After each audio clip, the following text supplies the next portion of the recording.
The Red-Headed League.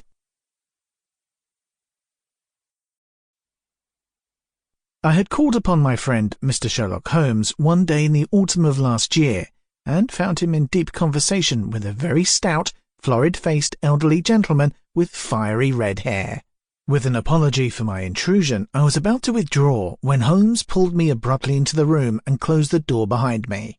"You could not have possibly come at a better time, my dear Watson," he said cordially. "I was afraid that you were engaged." "So I am, very much so."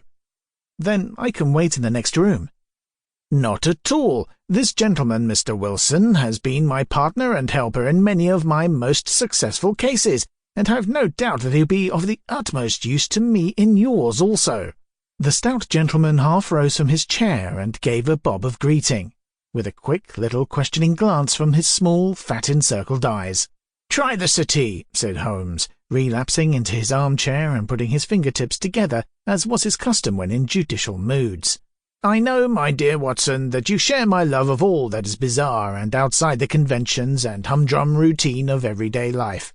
You have shown your relish for it by the enthusiasm which has prompted you to chronicle, and, if you will excuse my saying so, somewhat to embellish so many of my own little adventures." "Your cases have indeed been of the greatest interest to me," I observed.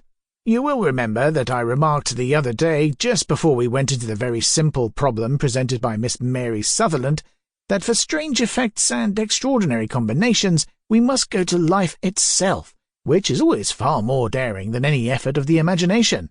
A proposition which I took the liberty of doubting.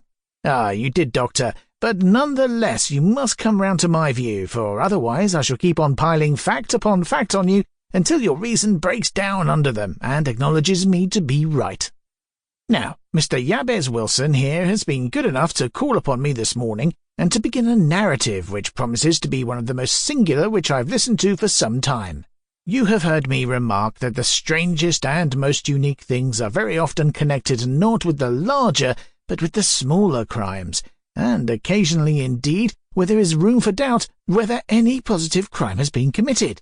As far as I have heard, it is impossible for me to say whether the present case is an instance of crime or not, but the course of events is certainly among the most singular that I've ever listened to. Perhaps, Mr. Wilson, you would have the great kindness to recommence your narrative. I ask you not merely because my friend Dr. Watson has not heard the opening part, but also because the peculiar nature of the story makes me anxious to have every possible detail from your lips. As a rule, when I have heard some slight indication of the course of events— Sample complete. Ready to continue?